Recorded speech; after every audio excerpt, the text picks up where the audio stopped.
నేను ఒక్కరికి ఇస్తున్నట్లున్నారంటే సత్యసాయిబాబా జయంతి జరుగుతుంది. పాపం వాళ్ళు సత్యసాయి ట్రస్ట్ ఉన్నారు, వారిది వాళ్ళు ఎప్పుడు బాగా జరుపుకుంటారు. వాళ్ళకి ఎవరు గవర్నమెంట్ సహకారం కూడా అవసరం లేదు, కావాల్సిన గవర్నమెంట్కి 10 రూపాయలు ఇస్తారు వాళ్ళు.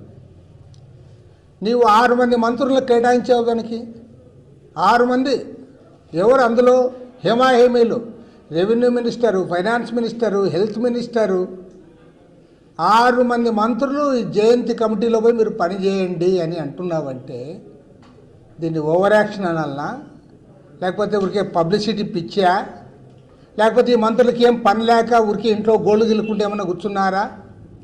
ఇదే 6 మంది మంత్రుల్ని తుఫాను ప్రాంతాలకు పంపు, అక్కడ పోయి పని చేయమను, వాళ్ళకి బాధితులను కలవమను.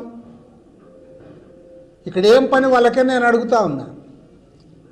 సత్యసాయి జయంతి జరిగితే 6 మంది మంత్రులు, సీనియర్ మంత్రులు అందరు పోయి అక్కడ పోయి ఉండాలని చెప్తున్నామంటే దీన్ని ఏమనాలి?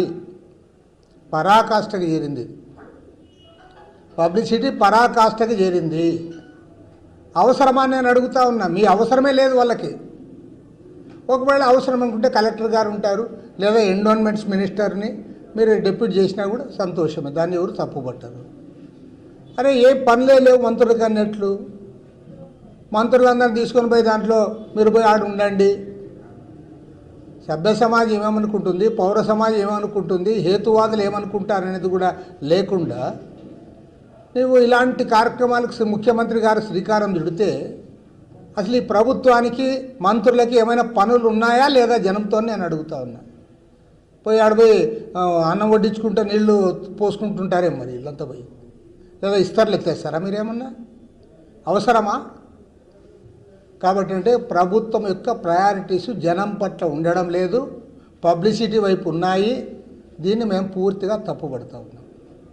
తర్వాత ఈ 16 నెలల కాలంలో నేను గమనించింది ఏమంటే గవర్నమెంట్లో మొత్తం మీ పార్టీలో ఉన్న 80% మంది ప్రజాప్రతినిధులు ఒకే పనిలో ఉన్నారు.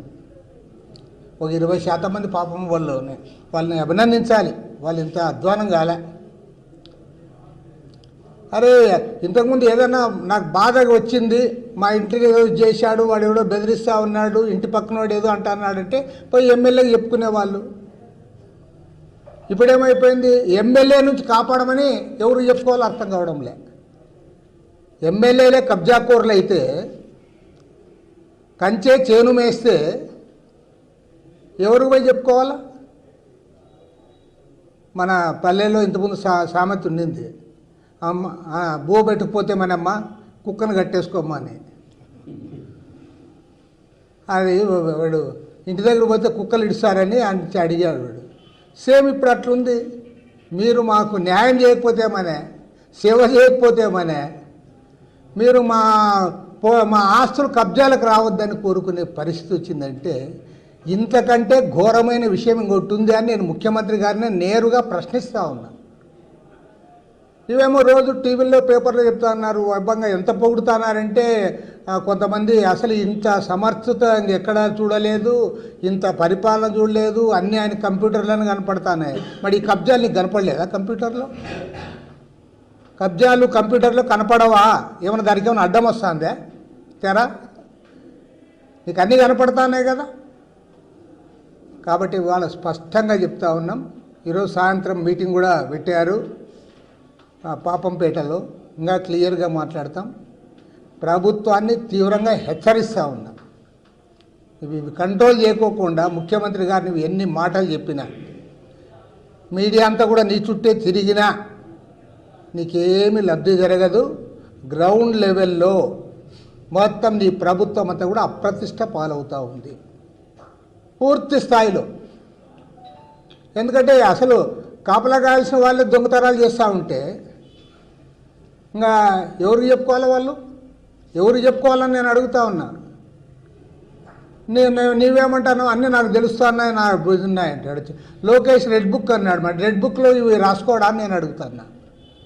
లోకేష్ కూడా అడుగుతా ఉన్నా, నీ రెడ్ బుక్లో వైఎస్ఆర్ కాంగ్రెస్ వాళ్ళు మాత్రమే కనపడతాయా?